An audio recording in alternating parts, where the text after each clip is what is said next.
清月，我这也没啥好收拾的，跟你一起做饭去吧，我给你打下手。那行，爹，我晚饭要请李正伯伯吃饭，你这儿能不能匀给我1坛酒啊？我多给你5文钱。多给5文钱哪成啊？得多给20文，要不然啊，你们别想我们匀给你。这老四媳妇儿今天充当搅屎棍，差点让我们沈家呀遭受了大损失。好不容易碰到他有个有求于我们的时候，还不赶紧坑回来。老四媳妇儿啊，现在是要请李正喝酒，是急用酒，正好有敲诈的余地。20文不够，得30文。娘，让他多出1倍的价，他们四房现在有钱，你给他们省钱干啥？对，得多1倍的钱。老四媳妇儿，你一共拿60文钱过来，我们呀就把酒匀给你。哼，多30文，你们咋不去抢呢？老四媳妇儿，当初你那只值1文钱的猪血卖给我们4文钱，不也是抢钱吗？咋你能从我们手上抢钱，我们不能从你手上抢钱啊？哼，风水轮流转，苍天饶过谁？没想到你这贱人也有被我们坑的一天。那算了，又不是只有你们这儿有酒，我去其他家问问呗。老四媳妇儿，那就多给10文钱吧。我呢，匀1坛给你，省得你麻烦跑出去问。老四媳妇儿，5文就5文，多1文钱都不行，你们自己留着慢慢喝吧。你这老婆子，明明知道老四媳妇不是个好招惹的，竟然跑到他跟前算计去，不知道自己几斤几两了吧？我哪想那么多啊，是因为这个老四媳妇儿啊，平日里坑了我们不少，好不容易逮着机会了，才会想坑回来嘛。呵呵，你这是自作聪明，搬起石头砸自己的脚。哎呀，老头子，你能不能别说了啊？你越说我越觉得心疼呢。清月妹子，你咋来了呀？翠花嫂子，我晚上准备请李正伯伯吃顿饭，可是家里没酒，你这有酒吗？能不能给我匀1坛啊？有的，清月妹子，你等一会儿啊，我给你拿1坛出来。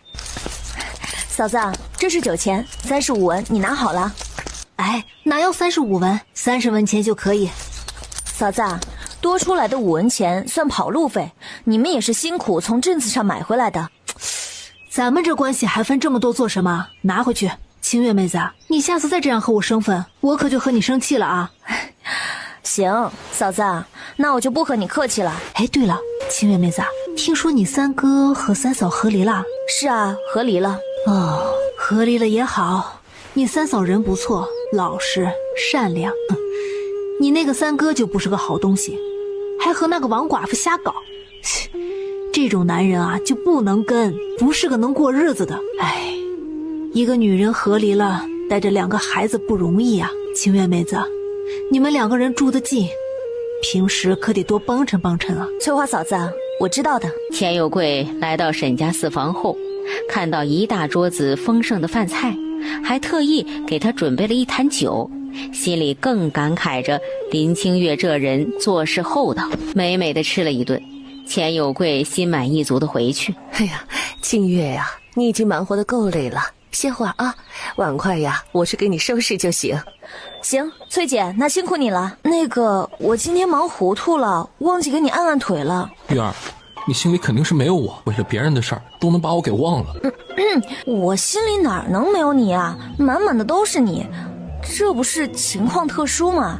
被你爹娘还有3哥那几个不要脸的给气着了。我保证下回不会忘了你，还不行吗？月儿，我不管，我得要点补偿。补偿？你想要什么补偿？月儿，你亲我一口。是对着沈玉的脸吧唧一声亲了一口。天哪，羞死人了！我还是第一次主动亲一个男人。月儿，不够，这补偿太少了。沈玉，你咋这么不要脸？说了亲一口的，你还想要多少？这是赖皮，不讲信用。沈玉脑子一热，也顾不了那么多，直接一把按住了林清月的头，朝着小媳妇儿的嘴就亲了去。小媳妇儿的嘴真甜。沈玉，你个色狼，门都没关呢，你也不怕被人看了去？这要是被沈家的那些大人看到，那得多难为情。被家里的小孩子看到也不好，这不是带坏小孩子吗？月儿，我知道错了。我给你继续揉腿吧，怎么样？痛不痛？有点痛。痛就对了，说明双腿的神经已经有所恢复。除了痛，腿上还有没有别的感受？感觉2条腿在一点点的恢复知觉，能动的幅度也比以前大了很多。月儿，怎么了？月儿，我不仅腿有反应了，被你捏的别的地方也有反应了，怎么办？沈玉，你这个不害臊的。月儿，害臊也没用啊，你得帮帮我。你双腿又不能动，我咋帮你？月儿，你可以上来啊。我可以用银针给你扎出来，你需要不？月儿，那我不用了，万一扎坏了怎么办啊？影响小媳妇儿下半辈子的幸福。翠姐，这垫被送给你，你拿着晚上垫一垫，明天咱们再去街上把其他的必需生活用品买回来。哎，新月，你咋能送给我呢？明天我自己买一床，然后这个还给你。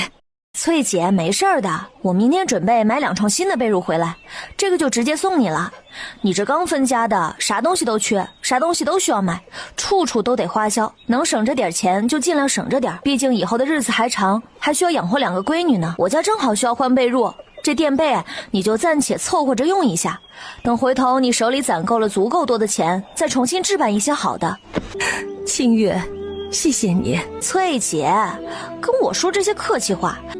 好。第2天一早，林清月便带着刘氏一起，又继续去镇子上卖猪血。小哥，怎么今天这么晚才过来啊？猪血都快卖光了。姑娘，我今天不是过来买猪血的，是有事儿找你。小哥，你找我有什么事情吗？姑娘，不瞒你说，我是福源酒楼的小二，我们掌柜找你有事儿，具体有什么事情，我们掌柜的会当面和你说的。哦，哎，小哥，我和你一起过去吧，正好今天生意也做得差不多了。好嘞。姑娘，你先在这里等一会儿，我去请掌柜的。小丫头，是你在买猪血呀？我是福源酒楼的李掌柜。既然主动请我过来，现在摆什么谱？既然知道，那还问什么？就你哪来的勇气，这般态度，敢在我跟前这么说话？你不也就是一个酒楼掌柜的，又没比我高贵多少，为啥我没勇气和你这么说话？再说了，你今天还得拜托我办事呢。我拜托你什么？你找我过来，不就是想买我的猪血方子吗？这还不是拜托我办事？嘿呦，我确实是准备买你的猪血方子，不过被我看中，那是你的福气。什么是我的福气？那我倒是想问问李掌柜的，你能出多少银子，才能让我觉得是我的福气？我给你出5两银子，怎么样？已经够多了吧？一个乡下穷鬼而已，估计一辈子都没看到过这么多的钱。我出个5两银子，他还不对我感恩戴德，乖乖的把猪血方子卖给我？你笑什么？李掌柜的，我当然得笑啊，你这不是在和我开玩笑吗？5两银子，你这点钱打发要饭的还可以，打发我可不行。5两银子买你一个菜方子，已经是很高的价格了，你别不识趣。既然李掌柜觉得价格高，那就高呗，但方子我不卖可以吧？我留着方子，猪血慢慢的卖，这每天也能挣个400-500文，5两银子对我来说10天就挣到了。你当我傻呀？会以这么低的价格把做猪血的方子卖给你？我不能细水长流慢慢卖吗？正好这几个月天气热，大家的胃口都不太好，我这猪血的生意是越来越好，以后挣的也会越来越多。现在一次性才5两银子卖给你，你觉得可能吗？现在给你5两银子你不卖，这几天我就抓紧让我家厨子把做猪血的法子给试出来，回头也拿出去卖，有的你后悔的。到时候别说5两银子，1两银子你也别想。李掌柜的，你要是能让你家酒楼的厨子做出来有我这样好吃的猪血，你现在还至于在我这儿花钱买方子？估计是已经试了一段时间，但一直不得要领，做的味道就是不如我，这才寻思找我买方子的吧。要不这样吧，给你10两银子就成了吧，已经多了1倍的价格。你个穷鬼，10两银子都够你们乡下人好吃好喝1整年了，别给脸不要脸。不知道见好就收。李掌柜的，看来你还是把我当傻子。既然不是诚心做生意，那就算了呗，咱们也没有必要再继续谈下去了。没事的话，我就先走了。对了，提醒你一句，既然你这么瞧不上我，这以后也不要再让店小二来我摊子上买那么多的猪血回来招呼你们酒楼的客人。以后你们福源酒楼的生意，我一概不做。哎呀，姑娘有话好好说，可以慢慢商量嘛。你要是对我出的价格不满意，要多少钱你可以自己提出来，我尽量满足你。你若真想买我的猪血方子，至少得40两银子。40两银子，你咋不去抢呢？看你穷了吧唧的，40两银子有多少你知道吗？估计活这么大都没看到过这么多的钱，现在竟然敢狮子大开口要这么多钱。李掌柜的，是你先让我出价的，怎么我报了价格以后，你又说我狮子大开口？你哪是想和我做生意，是想让我把这方子白白送给你吧？谁稀罕你这40两银子呢？我现在1个月就能挣到10几两银子，我自己不能多摆几个月的摊儿。40两银子听着虽多，但我还真没放在眼里。你买不买我都无所谓，可你就不一样了呀。没了我的猪血，估计你这酒楼每天得少赚不少吧？明明没了我的方子不行，还好意思嫌我要的钱多？40两银子本来就很多，万一买了以后亏了呢？李掌柜的，你怎么可能亏？你买了我这方子可亏不了，以后老顾客越来越多，你这里是酒楼，猪血卖的价格肯定比我高。现在一天能卖30斤猪血，以后50斤也好卖，还能带动一下其他的生意。一天几两银子还挣不到吗？估计10天左右就能回本。你现在要是不买我这方子，以后我再也不卖猪血给你了，你的损失才大呢。姑娘，40两就40两，不过你得答应我一个条件，这猪血以后你自己不许再卖了。李掌柜的，我这是方子卖给你的价钱，你想找我买断，这点钱可不够啊，至少得60两银子。你这个丫头，喊价怎么能这么毒？我能给你40两银子已经是天价了，你竟然还想要60两？你看你是想钱想疯了。哼，你不买就算了，我又没逼着你买，有必要把话说得这么难听吗？这镇子上也不止你们这一家酒楼，同庆楼的生意比你们福源酒楼的生意更好，估计出手也会大方一些。我这猪血的方子就去问问他们收不收。我可提醒你了，人家本来生意就好，有了我这猪血以后多了一道特色菜，估计能吸引到更多的客人，只怕到时候你们这边的客人要被抢走一大批。行，60两就60两，不过你可得答应我，这以后猪血的方子绝对不能泄露给任何人，而且你自己也不能再卖了。李掌柜的，你要是不信任我，咱们俩写个文书做凭证不就行了吗？那最好，你应该不识字吧？按下红手印就行了。谁说我不识字了？我得先看看这文书，免得你坑了我。现在看好了吧？看好了就赶紧签字画押。李掌柜的，你得先把60两银子拿给我，我才能签字画押。钱给你了，赶紧签字画押吧。没问题。姑娘，现在赶紧教我酒楼的厨子怎么做猪血吧。没想到这么简单呀！既然这么简单，你咋做不出来这味道？掌柜的，你也没给我几天的时间研究啊，再多给我一段时间，短则3-5天，最多10天，我肯定能研究得出来。哎呦，这方子实在太贵了，我现在不想买了，你赶紧把银子退给我。你这是在开玩笑吗？咱们文书都签了，也都签字画押了，你现在让我退钱，这不是过河拆桥呢？反正这钱我是不可能退给你的，你如果想不认账，那咱们就到官府那儿理论理论，反正白纸黑字写得清楚，县太爷肯定也会明白是你没理。我真是被你忽悠骗惨了，这文书不能作数。李掌柜的，你好歹是一家大酒楼的掌柜，做了这么多年生意，也一把年纪了，难不成连自己的一点点判断力都没有，还能被我这么年轻的小丫头给骗去？你这是主动承认自己是傻子吗？你瞎说什么？我当然不是傻子。既然你不是傻子，那不就得了？这白纸黑字写得清清楚楚，我也没骗你什么，咱们是自愿交易。哎，清月，你这是做什么去了呀？我这是去谈了一笔大生意了。翠姐，你猜一猜，我这一次出去挣了多少钱？ 5两银子，不止10两。翠姐，你尽管往多了猜。哎呀，10两银子已经够多了，我一个乡下人，活了几十年也没见过这么多钱呢。听你的意思，好像远远超过这个数目啊！啊，得多少钱啊？清月，你就直接说吧，我不敢往多了猜呀。清月，该不会是60两银子吧？没错，就是60两银子。天哪，清月，你没有骗我吧？翠姐，我啥时候骗过你了？你不信的话，把手伸过来摸一摸，感受感受。清月，你这60两银子是怎么弄来的呀？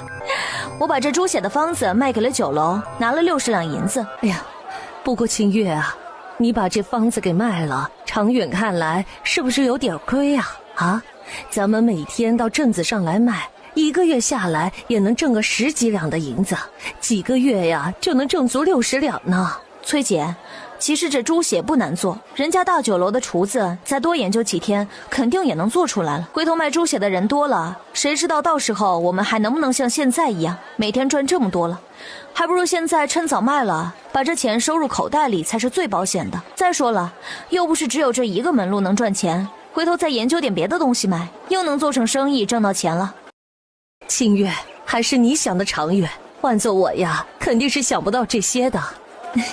翠姐，咱们走吧，把需要的东西先买了去。老板，你这精米5文钱1斤对吧？我要是多买一些，你能不能给我打个折扣呢？还有其他东西，我要是一次性都多买点，能给个优惠价吗？你需要多少？买的多的话是可以给你优惠的。你给我300斤精米，50斤面粉，香油也给我50斤。小娘子，你买这么多东西，我直接给你抹个零，收你3两银子，怎么样？可以，不过老板，你能不能帮我把这些东西送到我住的村子里？一次性买这么多东西，我实在是弄不回去。可以的，小娘子，这个没问题。你把地址留下，明天我给你送过去。今天可能来不及了，我呀还得给你备货呢。成，明天也不晚，我不急于这一时半会儿的。那成。你怎么一次性买这么多粮食啊？翠姐，总归是得买的，而且别看买的多，我家有4张嘴吃饭呢，这些粮食最多也就几个月就吃完了。既然有钱，就一次性多买一些，还能让人家优惠一点，反而能省去不少钱。你这一次性的买的少了，想跟人家讨价还价，给你个优惠，人家肯定不乐意。而且一次买一点点，10天半个月就得来一次，麻烦不说，提在手上还累得慌。你看我这一次性买多，人家还包送上门呢，既便宜又方便，那为什么不一次性买多一些呢？嗨，清月呀，还是你厉害，既会挣钱又会省钱，10里8乡啊，绝对找不出第2个像你这么厉害的女人了。翠姐，你别夸我了，论起过日子，你可比我贤惠很多。小娘子，你这是要买棉被吗？现在价格便宜，要不看看？老板，你家的棉被怎么卖的？看你是要买新棉还是陈棉。新棉的价格1斤是40文，陈棉1斤是30文。小娘子啊，你这垫被可以凑合一点，用陈棉；盖被最好用新棉，这样会暖和很多。哎，翠姐，这家报的价格怎么样？没有报高吧？已经很便宜了，这要是在冬天啊，每样得多个10文钱1斤呢。这家老板啊，报的价格不贵哦。行，那你给我来1床8斤的陈棉被，1床10斤的新棉被。好嘞，小娘子，我这就去给你拿去。小娘子，今天要不要买肉啊？今天便宜卖，现在只要14文钱1斤。怎么今天的肉这么便宜啊？这还不是因为天气太热了吗？今天如果不全卖出去，明天可不得臭了。没办法，只能便宜卖，要不然正常时候这个价，我们可挣不到啥钱。老板，你给我来5斤吧。清月，你怎么买这么多呀？啊，5斤能吃得完吗？这天气这么热，也容易坏了。翠姐，我买回去是去做好吃的，回头给大家都送点尝尝，你们看喜不喜欢吃？如果觉得还不错，以后指不定咱们又能找到做生意的门路呢。清月，你准备做什么呀？我准备做点卤肉。行，清月，你自己拿主意就好。小娘子，你可真照顾我的生意啊！这样，我给你添1只猪蹄，1对耳朵。老板，那谢谢你了。小娘子客气啥，我还得多多谢谢你照顾我的生意呢。清月丫头，你们可算回了，赶紧上车吧，咱们得出发回去。林清月，你可真厉害呢，磨磨唧唧的，让咱们一大车人都等你一个，哼，好大的派头呀！就是等了这么长时间，回去还不得耽搁我干活？这么长时间也能干不少事儿吧？行了，少说两句，谁没个迟到的时候？之前你们不也经常有人过来迟了吗？也不是太久，能耽搁你们多少功夫？李老爹，你这话就说的不对了。现在正是农忙的时候，大家都忙得很呢，谁愿意多耽搁功夫？哼，你这么护着林清月，你是不是和他有一腿啊？下扇了过去，吴桂花疼得直嚷嚷：“哎呦喂，林清月，你这个贱人，你竟敢打我！打的就是你，谁让你满嘴喷粪的？有本事把证据拿出来！你这胡说瞎造谣的，对我的名声造成了极大的影响。别说打你一巴掌，就是把你的腿打断了，也不为过。”吴桂花，你这样口无遮拦可不好，再怎么样也不能编排出这些话来吧。说清月丫头和李老爹有一腿，你能拿出什么证据来吗？我是没啥子证据，可是人李老爹这么护着他，谁知道背地里有没有做出什么龌龊事来？吴桂花，你这说的就不对了，人家李老爹看清月丫头拉扯一大家子不容易，多照顾一些不正常的，怎么到你嘴里就说了这么难听的话来？那以后谁对你客气一些，我们是不是都说你和谁有一腿了？是啊，吴桂花，你这么说确实有点过分了啊！人家林清月也没咋招惹你，你往人家身上泼这么脏的水，还让人怎么在村子里活了？这要是能拿出证据还好，拿不出证据就这样乱喷，换做我也得和清月丫头一样撕了她那一张臭嘴。哼，吴桂花，你还真能想得出来呀！谁不知道咱们村子里李老爹厚道啊？咋可能跟林清月干出这种事来呀？我这一大把年纪，断然不可能做出这种丢人现眼的事情来。吴桂花，你没证据瞎造谣，以后我的牛车你就别坐了。李老爹，我这人就是嘴欠，是我瞎说的，你可千万不要和我一般计较啊！我知道自己错了，以后肯定不会再乱说的。哼，下。哎呀，还好李老爹没说啥，要不然就我这胖硕的身材，没有牛车坐，走到镇子上还不得把我累死啊！哎，清月丫头，你平时生意都挺好的，东西也卖得挺快的，怎么今天这么长时间才弄好啊？今天买了点东西，所以耽搁了。林清月，你刚才是去买棉被了呀？哎呦，这棉被可真白，真暖和，大冬天的盖着多舒服呀！这2床被子得不少钱吧？还好，垫被是陈棉，盖被是新棉，一共加起来620文钱。林清月，你这段时间挣了不少钱吧？瞧瞧这日子过得真好呢，连棉被都能买上了。林清月，我出100文，你把你卖猪血的方子卖给我行不？苏婆子，这价格你还好意思说出来？人家清月丫头啊，一天就能挣到100文，还稀罕你这100文？500文，500文总成了吧？林清月，你把方子卖给我，我给你500文。我出1两银子，比苏婆子呀多500文。你咋和我抢？是我先说的。苏婆子，这事儿呢又不分先来后到的，价高者得。人家林清月也没说要卖给你呀，你有本事你比我再多出点儿不就行了？能出500文都已经了不得了，还更多的钱。我出2两银子，林清月，你把这方子卖给我呀。哎呦，冯老三，你家可真有钱啊！一个方子2两银子，你买回去也不怕亏的。我觉得2两银子挺值得的。沈家老四媳妇儿，你看我这也是诚心买你的猪血方子，你要不要卖给我呢？不好意思啊，我这猪血的方子今天已经卖给了福源酒楼，人家直接买断的，我不能转卖给别人，要不然的话还得给人家赔钱呢。林清月，你的房子卖给人家酒楼卖了多少钱呀？价格还不错，比2两银子多。林清月，还不错是多少呀？你得说的具体的数字，到底卖了多少两银子？哎，我说苏婆子，你怎么打破砂锅问到底呢？你家有多少钱？你咋不往外说道？不就是说一声吗？有啥大不了的？林清月真够小气的。人家老四媳妇，我看你带的东西挺多的，要不把你送到家门口吧，也不差多跑这点路。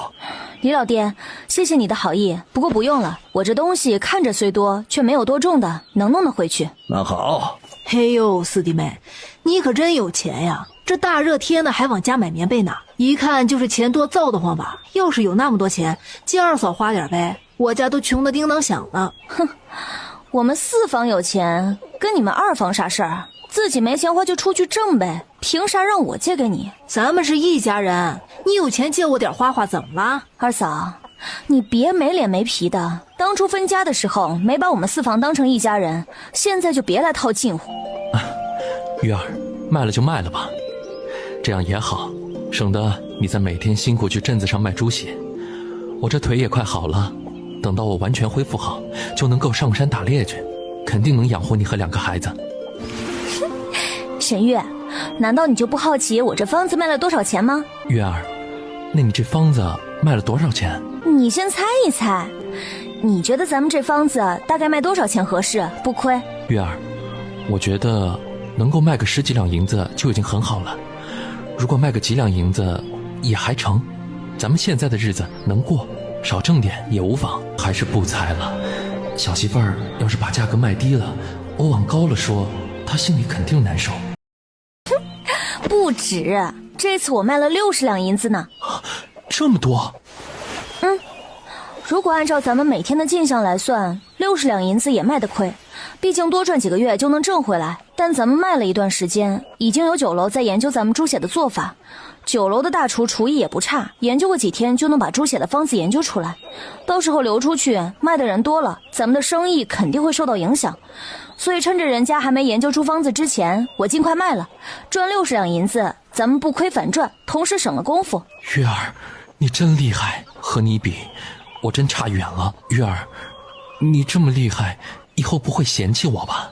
嫌弃你什么？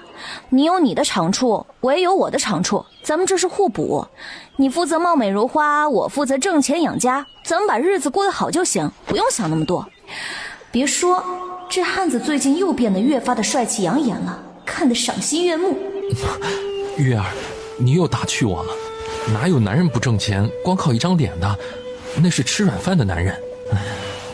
虽然小媳妇儿有那个本事养我，可我腿快好了，以后不会再让小媳妇儿辛苦，以前那是没办法。那也不是每个人都有这个资本，你看十里八乡的还能找出几个比你俊的？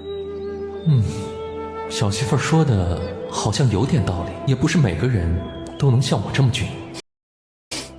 今天虽然挣得多，不过花的也多，前前后后加起来花了3两多，快4两的银子呢。月儿，你挣的钱想怎么花就怎么花，以后等我挣钱了也交给你处置，你想买啥就买啥，爱咋用就咋用。其实我买的也都是一些生活必需品，粮食多买了些回来存着，能吃很长时间，还有油盐酱醋之类的，都是平时用得上的东西，多买点还能拿到点折扣。也不知道咱们以后的日子怎么样，还能不能赚到钱，多存点粮食在手上总不是坏事。还有棉被，咱家的旧棉被有些硬了，现在盖着还行，大冬天的肯定不保暖，今天就去买了一床新的，咱家的暂时可以拿给翠姐用用。月儿，这些该买的东西是得买，不过你也得为自己做点打算。现在家里不缺钱，你也去买身新衣服穿穿，打扮一下自己。女人哪个不喜欢打扮得漂漂亮亮的，穿好看的衣服？好，回头我去镇子上再买点布回来，给我自己做2身衣服，也给你做2身，再给妮妮和石头一人添1身。月儿，你给自己做衣服就可以了，我一个大男人呢，穿差点没关系。要买都一起买，这点钱也别想着省。哎，翠姐，我有件事要麻烦你，你能不能帮我一个忙啊？哎，啥事儿啊？清月，你说。我想给自己做2身衣服，还有沈玉和2个孩子的也准备做2身。不过我自己针线活不好，不会做衣服，你能不能帮我做一下？哎，可以的。你这瓜娃子，你把这女人带回来干啥呀？啊，不嫌丢人是吧？你丢得起这个人，老婆子我呀，可丢不起这个人。娘，你说的是啥话呀？现在燕儿怀了我的孩子，以后就是我们沈家的媳妇儿，不带回咱们沈家来，能带到哪儿去啊？嘿，他这肚子里是儿子是闺女还不一定呢，生个儿子呀，你才能带回咱们沈家来，要不然就他这么个贱蹄子，能配进咱们沈家的屋？他这种克死丈夫的人呐，本来就是命大不祥，把这种女人带回来，别坏了我沈家的气运。娘，你瞎说什么呢？燕儿一看就是能生儿子的。再说了，老天爷让燕儿这时候怀孕，肯定是特意赐了儿子给我的。你别针对燕儿说这儿说那儿的，现在她是最需要照料的时候，不带回咱们沈家照顾，万一有个闪失，你也不怕你儿子绝户？我这个当娘的哪能希望儿子绝户啊？现在暂且让王寡妇住过来，回头王寡妇生不出儿子，我立马把这个女人扫地出门。沈浩，你看看你娘对我是什么态度？即便我生了儿子，你确定你娘能把你们家的家产分给3房？要是不分，我还不亏大了。燕儿，我娘就这样，你现在还没生出儿子，她对你才这样，等你生完了儿子后，肯定又是另一副态度的。放心吧，回头咱们生了儿子，多哄着点，肯定能拿到沈家的家产的。啊，那你赶紧把家里收拾下，我要休息休息。燕儿，你这怀着身孕，身子金贵，赶紧躺在床上多休息。沈浩，这2天都没弄我了，正好现在有时间，你弄弄呗。燕儿，你现在怀了身孕，可经不起折腾，会伤着肚子里的孩子的。说的好听，还不是自己没用吗？就沈浩这体力，还比不上村子里的老灌夫呢。行吧行吧，你赶紧去给我做点好吃的去，我肚子饿了。你要是没事的话，赶紧去给我做口吃的，我端给燕儿吃。你这臭婆娘，我说的话你听见没有？你这是在和我说话呀？不和你说话还能和谁说话？哦，我以为你不是和我说话呢。咱俩已经和离了，我凭啥要帮你做饭啊？我说三哥，你还要不要脸了？都和离了，还使唤人家给你干活？和离书上写了啥？你不会这么快就忘干净了吧？四弟妹，这事儿和你没关系，还轮不到你来管。我这人就喜欢多管闲事，谁让我看着不爽犯恶心，我就会忍不住动拳头。识趣的赶紧滚蛋，不然别怪我拳头伺候。清月丫头，你来了，有啥事儿吗？哦，王大婶，我煮了点绿豆汤，想借你家的水井冰镇一下，可以吗？啊，当然可以。你带了绳子没有？可以用绳子绑着，直接掉下去。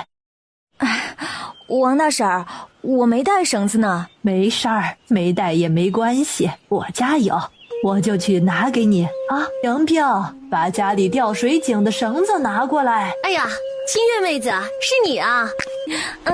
借你家的水井用用，我做了点绿豆汤，冰镇一下，喝解暑。哎，来，我帮你放到水井里去。萍萍，谢谢你。客气什么呀，小事罢了。清月妹子呀，你要不在我家坐一会儿等等，咱们呀顺便聊聊天。萍萍，下回有时间我再找你聊天，我现在回去还有事要忙活。那行，你先去忙你的，那我过一会儿再过来拿绿豆汤。好，没问题，我帮你看着，保管呀不会有人偷了去。哎，我四弟妹，你这又煮了什么好吃的呀？咋这么香呢？二嫂，谁让你碰我家的锅的？又想当贼了？上次掉粪坑里是不是屎没吃够？这会儿还想吃上一顿呢？四弟妹，你咋这么小气啊？谁想偷你家东西了？我就是想看看你这锅里到底煮了啥，怎么这么香？我煮的啥和你有关系吗？好像是和我没关系，可是我看看都不吵。二嫂，没事你别挡在我家厨房里，赶紧走吧，免得我又觉得你是想来偷我家东西的。四婶婶，你做的东西真香，肯定很好吃。你们今天很棒，等卤肉做好了，让你们多吃点。四婶婶，我们一定会努力干活的。真乖。四婶婶，真好吃。是啊，四婶婶，好香啊，味道真好。娘亲，比红烧肉还好吃呢。你们几个要守着厨房，可别让人偷吃了。我去把绿豆汤拿过来。王大婶儿，这是我做的卤肉，今天做的比较多，所以切了一小碗过来给你尝尝。呀，清月丫头，你这是做什么？好不容易买了肉，留着自己家吃就行，哪能给我送过来？王大婶儿，我家里还多着呢，够吃的，不然也不会给你送过来。你帮我尝个味，看好不好吃。要觉得好吃啊，我以后还想着去镇子上卖卤肉赚钱呢。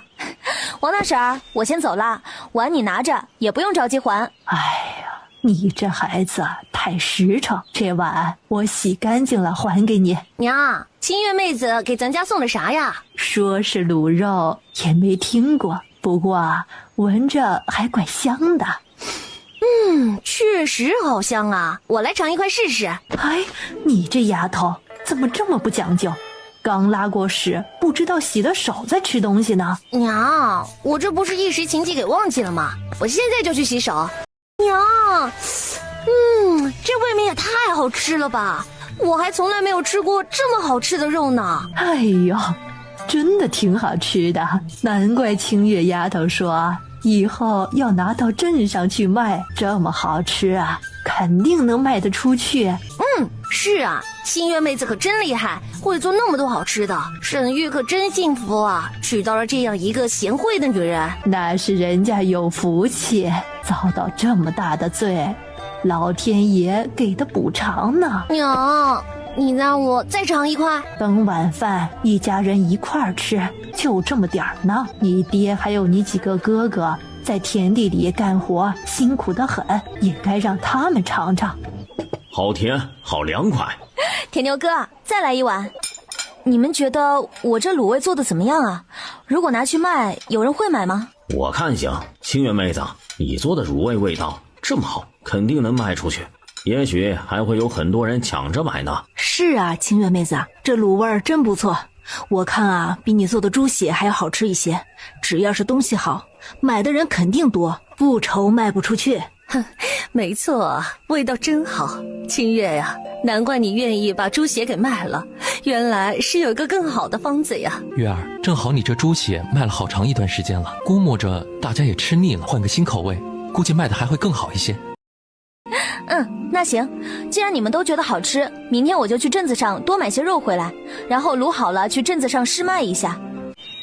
清月妹子，你今天也上街啊？快过来和我坐一块儿。今天上街，没想到你也去。我就是想上街买点小东西回来，顺便呢卖点我做的手帕绢花。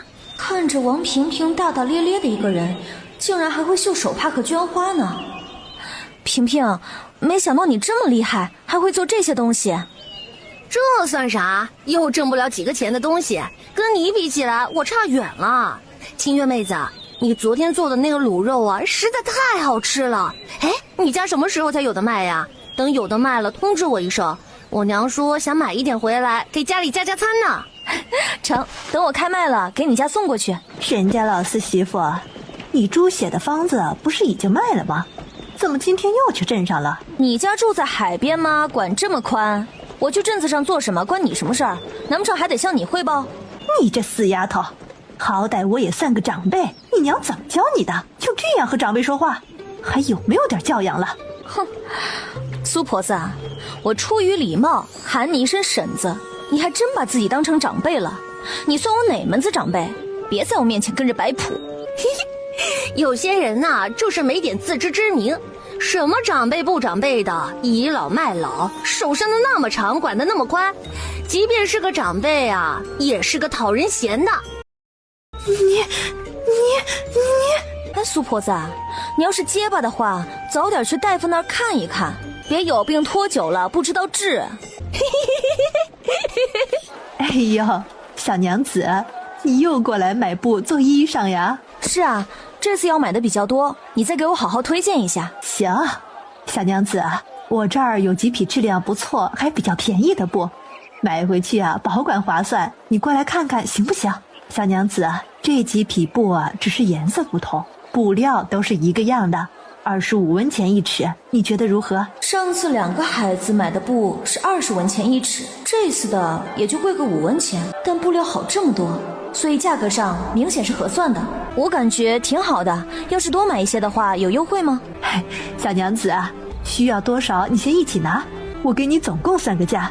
如果一共够600文钱的话，就给你打个9折的优惠，你看如何？这2匹布每样给我裁4尺，这匹水绿色的布还有这匹湖蓝色的布给我各裁7尺，这匹蓝色的还有灰色的给我各裁9尺。没想到他这一次竟然这么大手笔，一口气买了这么多的布，看穿着一般般的样子，不像是有钱人啊。好，小娘子，我这就去帮你结算一下多少银子。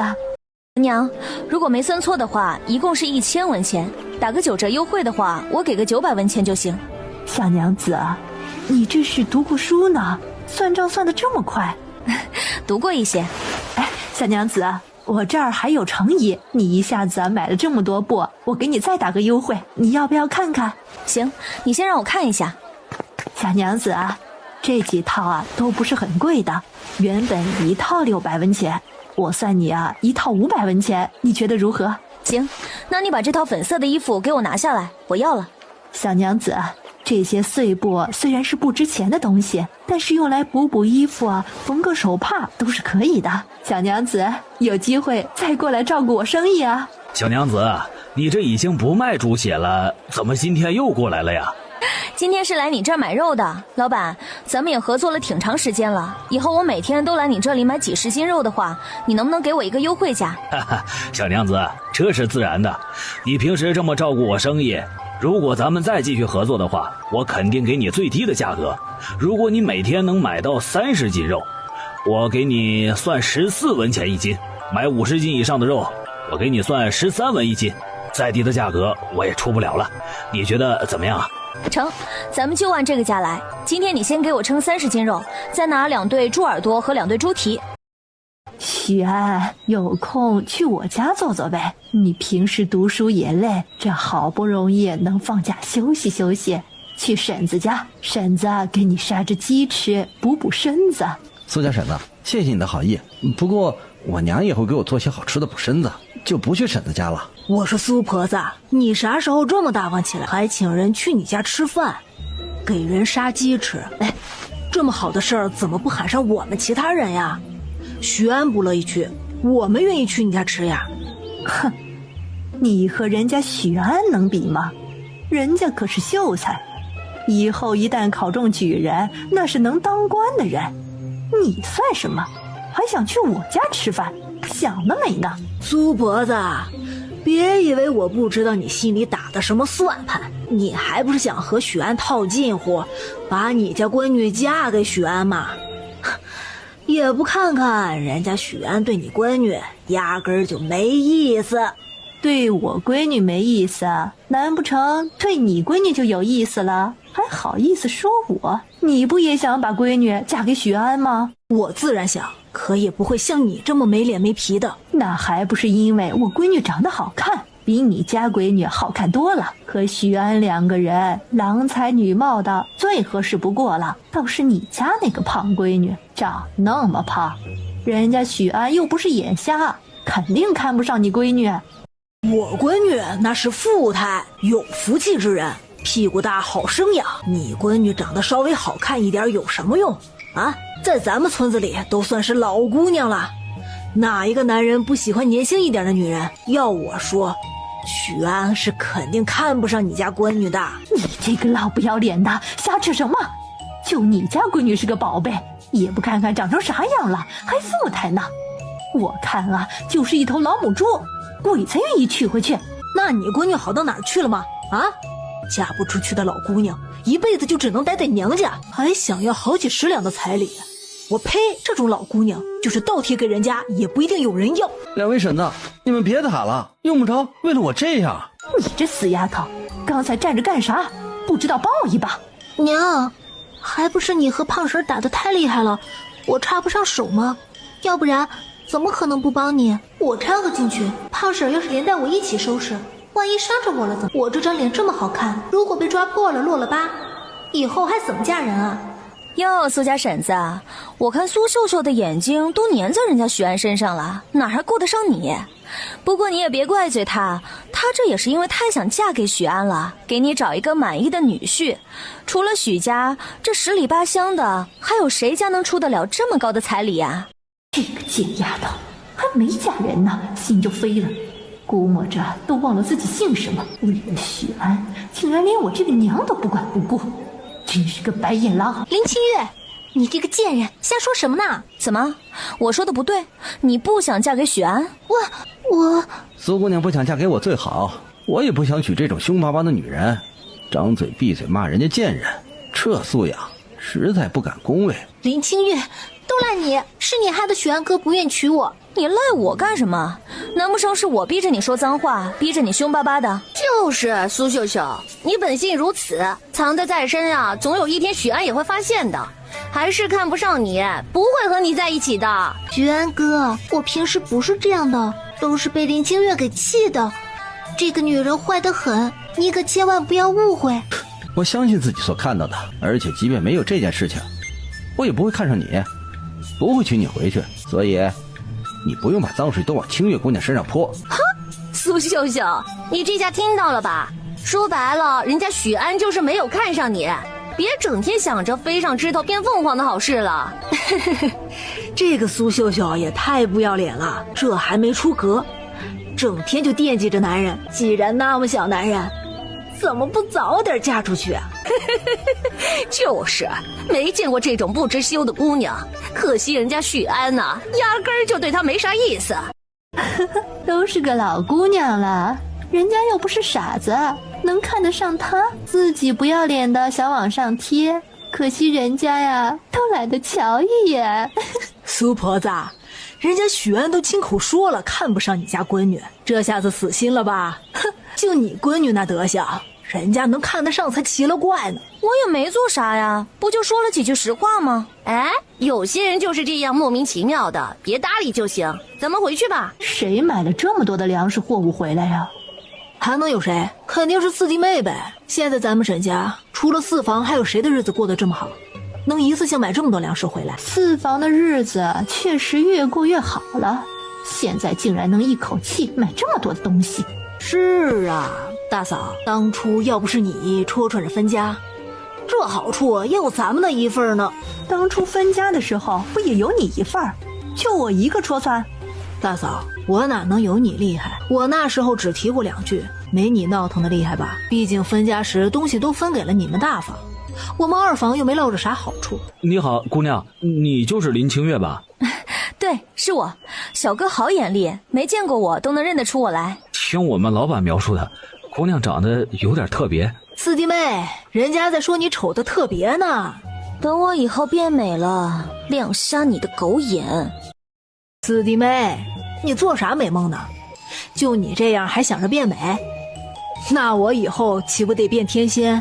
那麻烦小哥帮我把东西搬进屋里去吧。行，姑娘，你要不要先把东西清点一下，点清楚了再搬？小哥累了吧？先喝碗水解解渴。哎，姑娘，谢谢你，这东西我已经送到了，现在得回去了。哎，小哥，今天辛苦你送东西过来，还帮我们搬货，这几文钱你拿着，在路上买糖水吃。姑娘，这些都是我应该做的，你不用客气，这钱我也不能收。没事儿，你大老远的跑过来也不容易，这么热的天，几文钱是我的一番心意，你拿着吧，也只够买口水喝的，又不多。四嫂，你对一个外人都这么大方，怎么没见你平时多孝顺爹娘呢？哼，我对外人好，人家还知道感恩，帮我干活。爹娘把我们四房逼上绝路，凭啥让我孝顺？况且你这个做闺女的，平时好吃懒做，也没见你分担几分家务孝顺爹娘的，哪轮得到我这个当媳妇的先孝顺？月儿，咱们盖房子得先挑选一下地皮，根据房子的大小选地皮。你想盖大的还是小的？大点吧，以后住起来舒服。孩子们一人得有一个房间，盖小了不够住会很麻烦。咱们现在手里的钱完全足够盖一间大房子。好，月儿，正好以后咱们多生几个孩子，生个10个8个的，房子小了确实住不下。沈玉，你当我是母猪呢？还生个10个8个的，生孩子又不像猪下崽那么容易，哪能生那么多啊？月儿，我就这么一说，以后想生几个孩子你说了算。不过咱们的房子肯定得大，够住才好。那就盖个大一点的，咱们地皮也买大一点。不过我不太懂，等你腿好了咱们一块儿去看，一块儿拿主意。翠姐，我家菜园子里的蔬菜你要吃的话自己去摘，别和我客气，我们4房也够吃的。哎，好，清月，我知道了，慢点吃，别噎着了。娘亲，你做的饭菜太好吃了。现在不是天天都可以吃上吗？又没人和你们抢，吃慢点。娘亲，我知道了。娘亲，你吃饭的样子好斯文，好好看，比别人吃饭都要好看。都说长得好不好看，哪有吃饭好不好看的？娘亲，有的，吃饭好看就像你这样，我们吃饭就像猪狗食一样，一点都不好看。对，月儿吃饭的样子很好看，像个大家闺秀一样，和咱们都不一样。可能我天生就是和你们不一样吧。以后啊，你们可得和我好好的学一学，咱们吃饭都得斯文一点。这在乡下还好，如果以后出去外面见世面了，碰到那些有身份的人，这样子吃饭是会被嫌弃的。娘亲，咱们的鸡蛋羹能不能留点给福宝拌饭吃呀？可以啊，那咱们就留一点。娘亲，你太好了。福宝长大一点，长壮实一点，才能够给咱们4房看家护院，所以给福宝吃好一些也是应该的。福宝，你听到了吗？你看娘亲对你多好啊，以后你一定要乖乖的报答娘亲，知不知道？福宝，福宝，快过来吃饭啦。慢慢吃，别急。我说四弟妹，你这未免也太败家了吧，这样给狗吃鸡蛋跟拌饭，关你什么事啊？又没吃你家饭。三哥这是为你感到可惜。四弟妹，你说居家过日子的哪能这样子？人吃好点就算了，还给狗吃的这么好，这不是浪费吗？别人家养狗连粮食都舍不得给狗吃，让狗直接吃屎去，反正也能活得了。你家竟然用鸡蛋跟拌饭给狗吃，你这也太不会勤俭持家了吧。哎，真浪费，一条狗都吃得比我好。三哥，我家的狗我给它吃啥都不觉得浪费，反正又不用你家的粮食，关你屁事。我不会勤俭持家，翠姐倒是会，可她还不是被你这样恶心的男人一脚踹出去了，转眼之间和那个不会持家的王寡妇勾搭在一块儿吗？四弟妹，你这往啥地方扯呢？我说的是实话，你看谁家给狗吃的那么好，你家这么富有，鸡蛋都多的吃不掉，吃不掉就给我们3房让我吃吃，正好我没得吃呢。说来说去，原来是惦记着我家的鸡蛋给你吃，还不如给我家狗吃呢。四弟妹，你这是啥意思？没啥意思，就是觉得你连我家这条畜生都不如。三哥，你找我有什么事吗？四弟，你方才听到四弟妹说的话吗？竟然说我连个畜生都不如。你是他男人，你可得帮我好好的收拾教训这个婆娘一顿，要不然的话他早晚得翻了天。还以为要说什么，原来找我是因为这事儿。三哥，我媳妇儿说的又没错。四弟，你这是啥意思啊？你也和四弟妹一样觉得我连畜生都不如？三哥，我不说，你自己觉得呢？当然不是。四弟，咱们好歹是亲兄弟，你真是娶了婆娘忘了兄弟，偏袒一个外人。三哥，你这话说的就不对，当初分家的时候也没见到你把我当兄弟，不管不顾我的死活，非得闹腾着分家。在我最困难无助的时候，是月儿在我身边照顾我。别说月儿这次说的是事实，我宠着她，即便是月儿不讲道理，我也只会站在月儿这一边。好啊，四弟，你就惯着那个女人吧，以后你们家肯定没啥好日子过。三哥，这个不用你操心，月儿比任何女人都要好，要不然我们4房的日子也不会像现在这样越过越好。倒是你，还是好好的操心一下你自己吧，娶了王寡妇那样的女人回来，只怕你以后的日子更会过得不安生。四弟，你满嘴喷粪，瞎说什么呢？她现在是你三嫂，以后还要给我生儿子的，日子怎么就过得不安生？哼，到底怎么样，以后自然能看清。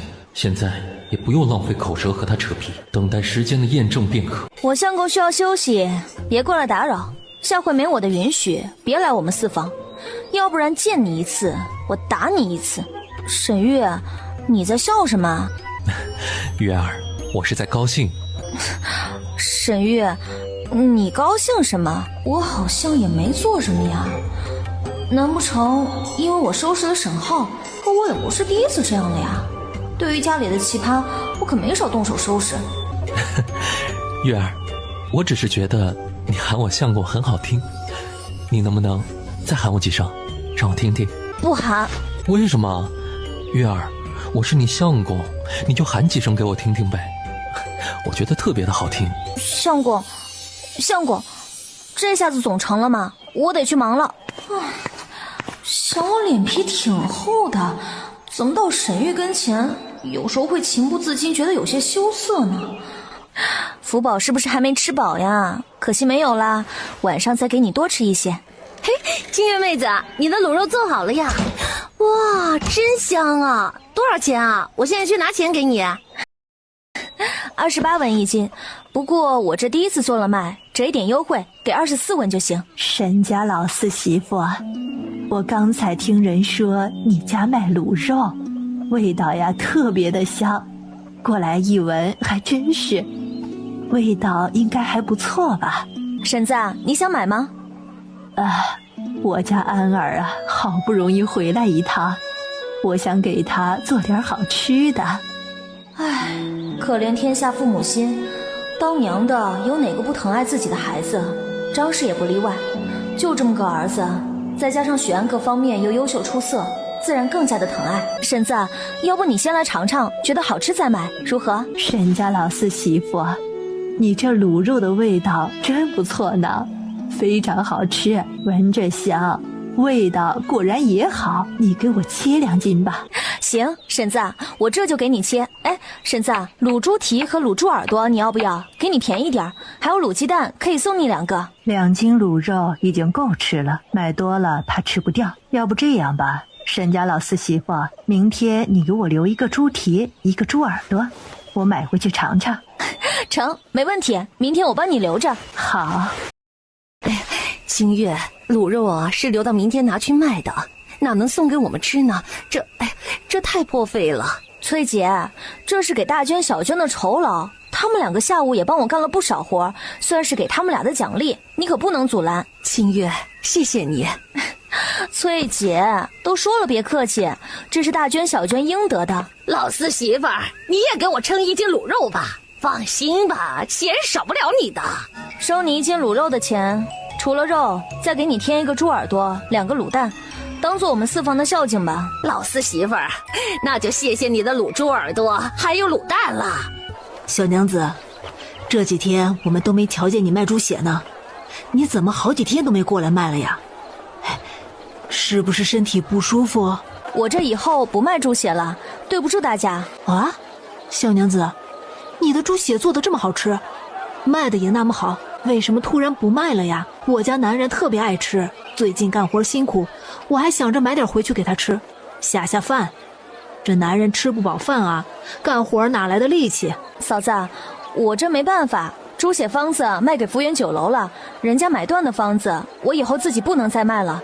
如果你想吃的话，可以去福源酒楼买。谁不知道福源酒楼卖东西贵得很，肯定不如小娘子这儿便宜。同样的东西想买到，那肯定得多花些钱才行。唉，那行吧，只能这样了。哎，小娘子，你今天卖的是什么？闻着也好香呢。卖的是卤肉，还有卤猪蹄和猪耳朵以及卤蛋。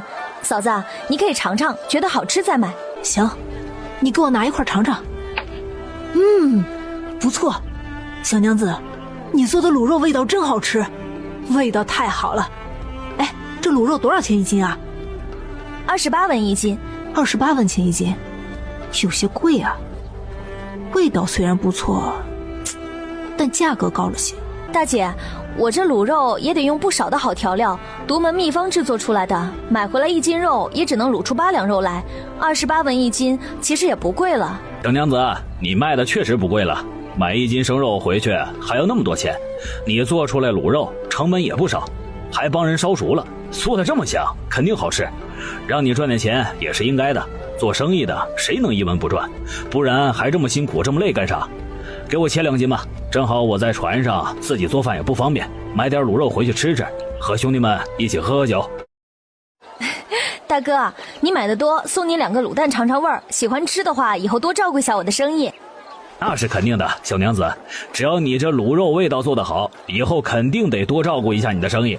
小娘子，你也给我切半斤吧，半斤卤肉也有不少，买回去给男人下饭，吃肉还可以补补身子，这样干活才会更有力气。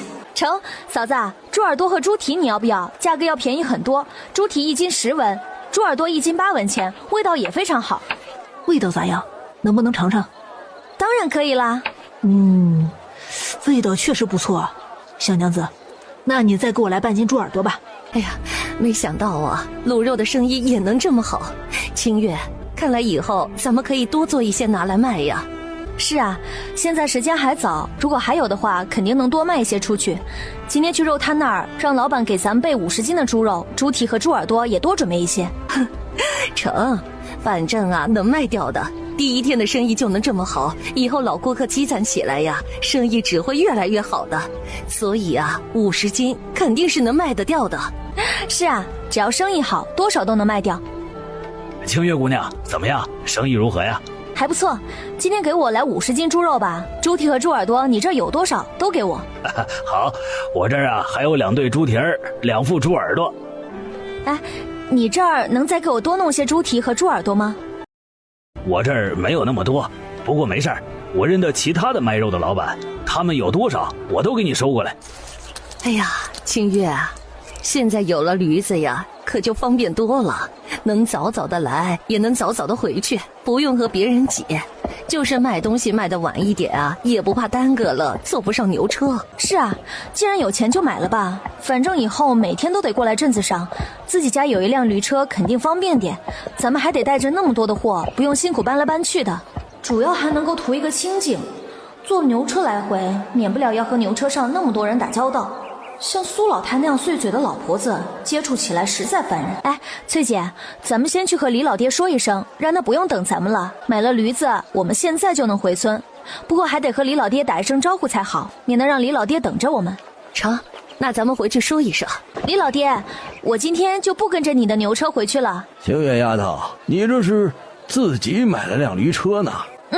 以后要在镇子上做长久的生意，自己买一辆驴车也方便一点。这倒是，每天都过来，买一辆也划算。嘿呦，看来清月丫头现在赚大发了，连驴车都买得起了呢。哎，一辆驴车也不便宜吧？要好几两银子吧？那是自然的，没几两银子哪能买上？清月丫头，你和我们说说，你那猪血的方子呀，到底卖了多少钱啊？哎，你们没听说吗？我刚才打听到了，那个福源酒楼的伙计说，他们掌柜的花了60两银子买去的呢。60两银子？哎呦，我的老天爷啊，咋这么多？没搞错吧？一个菜方子能卖这么多钱？那个福源酒楼的掌柜脑袋没问题吧？花这么多钱就买一个方子？人家伙计就是这么说的，也没必要骗咱们呀。不过人家掌柜的可不是傻子，虽然花了60两银子买一个方子很贵，可是他们酒楼转手每天卖猪血挣得更多。哎，那也还是太多了。清月丫头这下子真发财了，60两银子干啥不行？能买好多田地呢，还可以盖间大房子。哎呀，可不是嘛，这可要省着花，这辈子呀差不多就够用了。难怪当初冯老三出2两银子，林清月都不卖呢。原来福源酒楼给了这么高的价，换做我也瞧不上冯老三的2两银子。林清月也是憋得住的人，卖了这么高的价，竟然都能忍住不往外说。这要是换了我挣了这么多钱，肯定得往外说的。你以为人家清月丫头像你这样啊？人家说出去了，还不得遭人眼红死？这年头财不外露，让人知道你有钱不是啥好事儿，指不定遭人惦记着呢。沈家老四媳妇，你这驴车宽敞得很，要不带我一块回去呗？反正也顺路，不麻烦。带你回去可以，不过得按坐别人驴车一样的价格，给我3文钱才行。我说沈家老四媳妇，你这人咋能这么小气？竟然好意思收钱，你都挣了60两银子了，还在乎我这几文钱？有必要这样小气巴拉的吗？果然林子大了，什么鸟都这样理直气壮的占别人便宜就算了，这占不到便宜，最后还要倒打一耙，说我有问题，实在是欺人太甚。苏婆子，我有钱关你啥事儿？你坐了我的驴车就得给钱，不给钱就赶紧给我滚下去。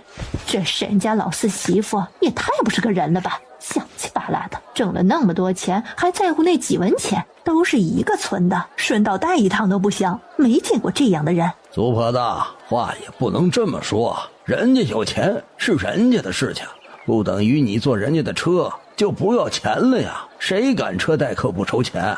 你凭啥想着占清月丫头的便宜？要是咱们村里的人个个都像你这样，个个都不给钱，那大家还不都得蹭清月丫头的车去？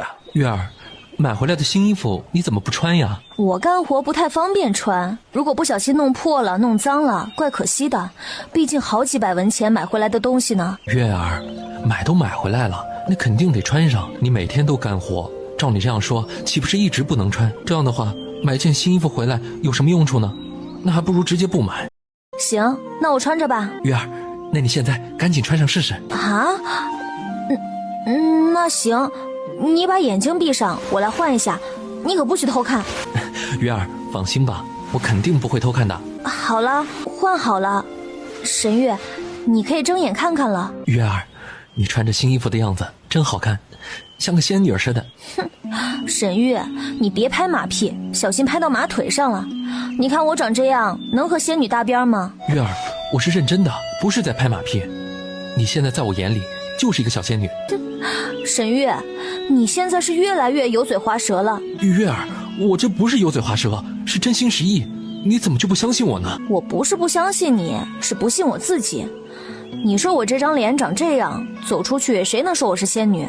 也只有你这样觉得。月儿，不能只看脸，你的内在美是任何女人都比不了的。好啦，这满嘴甜言蜜语，不怕把我溺死？我得出去洗衣服了。哎呦，弟妹，你这是买了一身新衣服吧？得不少钱吧？哼，谁是你弟妹啊？林清月，你不就是买了一身新衣服吗？有什么了不起的？拽什么拽啊？王寡妇，有本事你也去买一身呗，你有钱买不？我是没有，你不也没有？咱们村子里谁有那么多钱？别说，四弟妹虽然长得丑了一些，可是身段却是非常不错的呢。咱们村子里的小媳妇儿可没几个像四弟妹身段这么好的。这是啥人啊？每天催着沈浩交公粮，这男人连个屁都放不出一个。一开始还行，这段时间连颗子弹都发不出来。再这样下去，我觉得自己得憋死了。也不知道刘氏以前怎么受得了这样没用的男人。这么多男人里，沈浩是最差劲的。偏偏最后我还跟了这样一个男人，自己不行就算了，这会儿还色眯眯的盯着别的女人看，这是几个意思啊？这么快就嫌弃我，玩腻我了是吗？你要死啊？盯着别的女人看？燕儿，你别生气嘛，我也没别的意思，就是单纯的感慨一下罢了。你别多想，我四弟妹丑成那样，谁能有啥子想法呀？也就我四弟把她当成宝贝疙瘩，这一般的男人晚上和她睡觉，还不得被那张脸给吓死？哼，也是，就林清月那副丑样子，脑子正常一点的男人都不可能会看上。燕儿，你坐了这么久累不累？要不我扶着你回屋子里休息一会儿吧。不累，闲着无聊在外面坐一会儿也好。清月妹子，你今天可真好看。嫂子，不是我好看，是新衣服好看。清月妹子，话不能这么说，光看衣服好看可没用，还要身段好才能凸显这衣服的好看。哎，你这身段啊，在咱们村子里绝对是数一数二的。嫂子，你可别逗我开心，都快把我夸上天了呢。清月妹子，我这可不是逗你开心，我是实话实说。你这身段真的不错，以前穿着宽松的衣服看不出来，现在穿着合身的衣服啊，哎，这身段立马就被勾勒出来了。我要是能有你这样的好身段，我得高兴死。嫂子，那我就暂且信了你的。清月妹子啊，你要是不信我，你可以去问问别人，总不至于大家都逗你开心吧？哎，你说说，清月这身段是不是特别好？是啊，这身段真是1等1的好呢。清月妹子啊，你听到了吧？不是我一个人说，清月妹子啊，你这衣服买的不便宜吧？哎，真好看呀。500文钱。500文钱，这也太贵了吧！如果买粗布衣服做一身，也才100文钱呢。林清月，这么贵的衣服，你是怎么舍得买的呀？这有啥舍得不舍得的？人家清月妹子自己挣钱，给自己买一身新衣服有什么大不了的？哼，话是这么说，可居家过日子的谁不知道要省着点花？林清月确实挣到了钱，可也不必买这么贵的衣服给自己穿吧。要是个个都像她这样，花钱这么大手大脚的，有点钱就想把自己打扮得花枝招展的，这日子还能过得下去？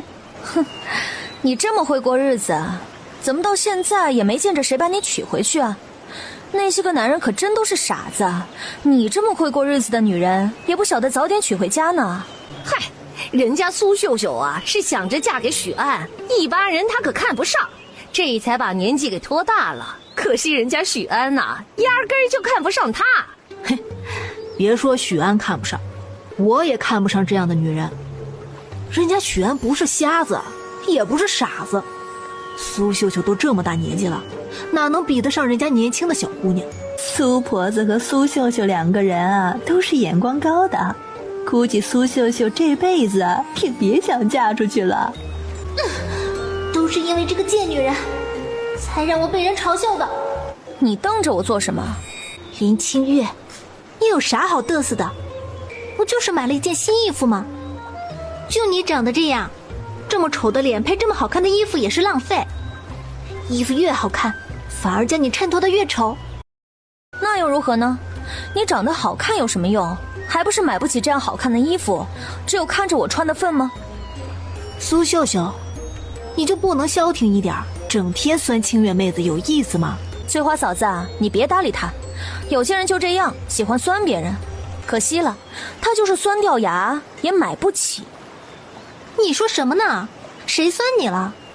就你这副丑样子，穿得再好看也还是丑。沈玉哥哥真可怜，娶了你这么个丑女人回去。苏秀秀，你能不能消停一点？整天酸清月妹子有意思吗？苏秀秀，你还真是吃着碗里的盼着锅里的。既然想嫁给人家许安，就别惦记着沈玉兄弟了。再说了，人家沈玉兄弟娶了清月妹子，那是他的福气，总比娶你这样的女人回去好吧？长得稍微好看那么一点儿，其他方面你能比得过清月妹子？清月妹子，苏秀秀的话你别放心上，她就是嘴贱。翠花嫂子，我才不管她咋说，长得好看又不能当饭吃。清月妹子，你能这么想就好。哎，对了，清月妹子，你家卤猪耳朵好吃，给我留半斤，等你卤好了我过去买。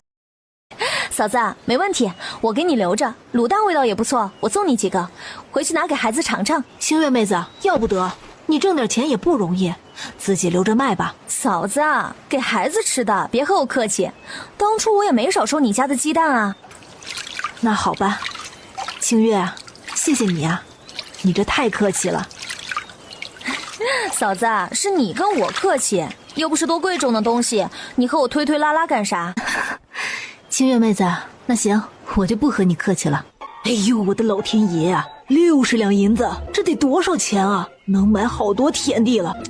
现在四弟妹他们家真是发达了，买个10亩田地回来，这辈子也是够吃的了。唉，早知道这样，当初就不应该分家，要不然这60两银子，咱们其他几房人不也有份儿？哼，现在说这有啥用？家都已经分了，四弟妹又是个彪悍的，这60两银子和咱们是一点都不沾边，你就别惦记了。我就是说几句难道还不成吗？当初还不是你这婆娘眼皮子浅，非得闹腾着分家，如果没分家也不会像现在这样。你咋啥事都喜欢赖在我身上？当初分家不也是你的主意？你不也在戳穿？咋现在非得往我一个人身上赖？这婆娘别的本事没有，马后炮的本事无人能及。不行，我这就去和娘说说，非得戳穿爹娘，从老四那里要点钱回来，咱们看看能不能也顺便要点。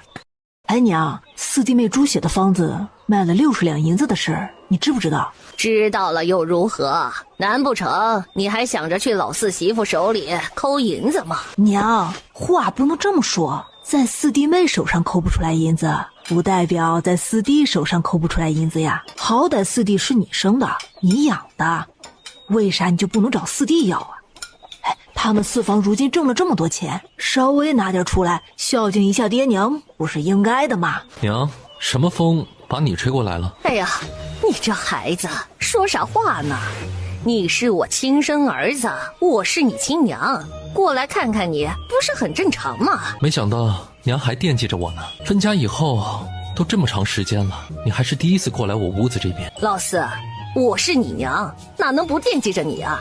要是不惦记你，当初会花钱给你买一个媳妇儿回来吗？就是四弟，咱娘当初特意给你买了一个媳妇回来，你看谁家能做到这样？换做一般不管孩子死活的，哪会舍得花这个钱？你可千万别不识好歹，都不惦记着咱娘的付出。当初给我买了一个媳妇回来，我能不知道是什么目的？还不是怕我拖累了整个沈家，想早早的分家吗？现在倒好，在我跟前这么说。娘，你有什么事情就直说，不用扯这些有的没的。行，那娘啊就跟你直说了。听说你媳妇儿卖猪血的方子挣了60两银子，你们呀也应该孝顺一下。我这要的也不多，给我拿个10两银子就成。我就知道没啥好事儿，没想到是不要脸的过来要钱的，而且狮子大开口，竟然要10两银子。哼，娘啊，咱们当初分家的时候，你们把我们四房一脚踹出去，现在好意思找我们四房要钱？嘿，我只是让你表示一下孝心，做儿子的对父母尽孝不是应该的吗？现在你们四房有钱了，你就不能孝敬一点啊？啊，就是啊，四弟，好歹爹娘生你养你，哪能光记着爹娘的不好？不管怎么说，当初分家时也给了你钱，给了你地，给你娶了一个这么好的媳妇回来，要不然你们四房现在的日子能过得这么好？这还不多亏了咱娘眼睛雪亮，给你挑选了一个厉害有本事会挣钱的媳妇。你们还要不要脸啊？这话好意思说出口来？爹娘又不止沈玉这一个儿子，真要孝顺，是不是咱们几房都得一起来？好，分家的时候好处都分给了大房，论起孝顺，大哥大嫂至少要比我们多出2倍的钱才行。你们其他几房能孝敬多少钱，我们四房少不了。可这狮子大开口，好意思跑过来张口就要10两银子。四弟妹，这又不一样啊，我们其他几房人可没你这样的本事。要是我们也能挣到这么多钱，肯定会多孝顺爹娘的。哼，都是儿子，凭啥不一样？既然要孝顺，大家都应该孝顺才对。你们没本事挣钱是你们的事，不是我们四房要多给钱的理由。当初在我们四房最困难的时候闹腾着分家我就不说了，但现在让我们四房交那么多钱给爹娘，这事儿我可得好好的在村子里说道宣传一下，让大家给我评评理儿。老四，你是一家之主，你说谁家不是男人做主啊？只要沈玉一句话，即便这林清月不乐意，也掀不起什么浪花来。娘，我们四房现在是月儿当家，自然都听月儿的。这件事月儿拿主意就好，都依着月儿。再说了，我们四房的钱都是月儿挣的，月儿想怎么花就怎么花，我是不可能干预的。我说四弟，你还能不能有点出息？谁家是女人管家的？说出去也不怕人笑话。我媳妇儿这么厉害，这么有本事，让她当家又怎么了？这10里8乡的也找不出像我媳妇儿这么厉害的女人。我相公需要休息，你们赶紧滚出去，要不然可别怪我不客气了。月儿，是我对不住你，给你添了这么多烦恼。这算啥？小事一件，他们这不是没占到咱们四房的便宜吗？月儿，不管怎么样，我都站在你这头。清月姑娘，我来买卤味，猪蹄、猪耳朵，还有卤肉、卤蛋，你都给我来点儿。卤肉1斤就好，其他的适量，你看着给。没问题，一共39文。许安，你还有什么事儿吗？没有，就是觉得家里无趣，出来逛逛，等会儿再回去。娘亲，这个叔叔好奇怪，一直在不怀好意的看着你。有吗？娘亲，有的，他肯定是个坏人，你这就赶他走。娘亲是爹爹的，任何人都不能打他的主意。叔叔，既然你已经买完了东西，能不能回去啊？你这样会打扰到我娘亲干活。有吗？我已经离得很远了。有的，叔叔，你这样看着我娘亲会让她害怕的，当然打扰她干活。没事的话，你就赶紧回去吧。哎，相公，你说四弟妹是不是和那个许安有一腿啊？做了对不起四弟的事儿啊！哼，你这婆娘瞎说什么呢？他们俩能有一腿？你当人家许安瞎了？家里又有钱，又是个秀才，能看得上四弟妹那样的丑女人？别说许安看不上，我都看不上。都是男人，我太了解男人了。哪个男人不喜欢年轻漂亮的女人？谁能喜欢一个丑八怪？相公，我还是觉得有点不对劲儿。那个许安对四弟妹明显有些不一样。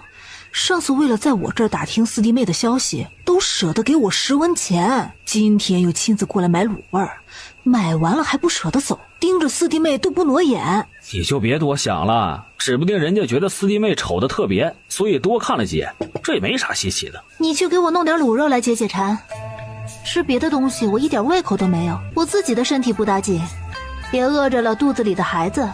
燕儿，我也想给你买吃的，可是我手里确实没钱呀。我怎么就找了这样一个男人，比我还穷？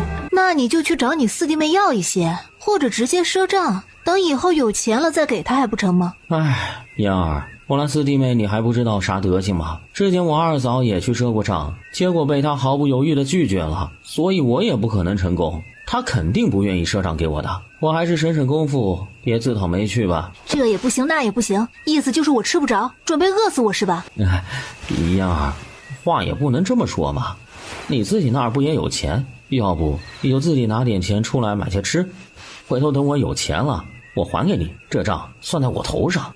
也不知道我跟着你图什么，什么都没捞着，连怀了孕买口吃的都得我自己掏钱。燕儿，你就先委屈一段时间，等以后生了儿子啥都好说，咱家啥都有，我爹娘那么多东西不都是咱们的？王寡妇，你来有什么事儿吗？我是过来买卤肉的，你这卤肉怎么卖？28文钱1斤。这么贵？你抢钱呐？你觉得贵不买就是，人家又没逼着你买，怎么就抢了你的钱？再说了，人家清月卖的也不贵，1斤生猪肉只能卤出来8两卤肉，再加上自己的功夫成本和调料的费用，1斤也就赚几文钱，怎么就贵了？有些人穷没关系，别一副你穷你有理的样子。林清月，我肚子里怀着的可是你未来的大侄儿，不是说让你送我一口吃吧，多少得给我一点优惠是吧？这卤肉能不能便宜点卖给我啊？哼，之前王寡妇也是这样同我讨价还价，还想用1文钱的价格买我的鱼，这次又这样，说白了就是爱占便宜，最多只能便宜3文钱。你给个25文钱1斤吧。这么贵？那你给我称半斤吧。半斤？只称半斤的话，我给不了这价格。为什么呀？说好了这个价，那就得这个价。你只买个半斤，那你说说我得收你多少钱？1斤25文，半斤就是12文半。你是准备一个铜板子掰成2半给我吗？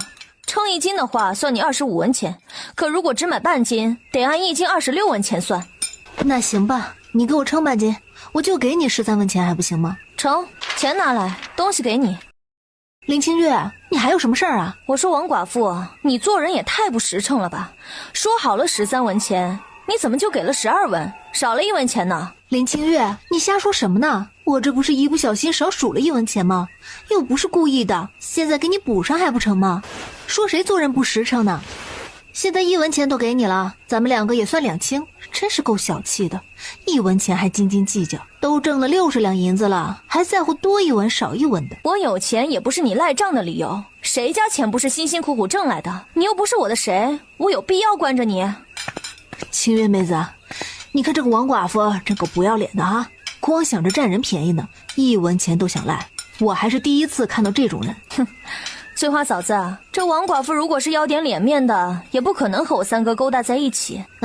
清月妹子，你说的有道理，确实是这样。不过和这样的人住在一块儿，一大家子都是不省心的，你这日子过得也难呀。嫂子，放心吧，在家里还没人敢欺负到我头上来，顶多耳根子不清净。不过也没关系，如今挣到了钱，很快就能盖新房子了，到时候我们4房就搬出去。那就好，清月妹子，等你房子盖好了，这糟心日子啊也就熬到头了，真为你感到高兴。嫂子，再苦的日子都会熬过去的，咱们得向前看。福宝，赶紧吃哦，以后要长大一些，长壮实一些，到时候给我看家护院，哪个坏人敢过来，你就给我咬他，知不知道？哎，福宝，你怎么不长得彪悍一点？这样子也太可爱了吧，能唬着人吗？福宝，以后就得这样哦，对着那些坏人就得这样凶巴巴的，要不然吓不着人。福宝可真乖，真聪明。我好歹是个人，吃的都比不上一条狗。今天叶儿买回来的那点肉，1块都没给我吃，毕竟我没花钱，这钱都是他自己掏的。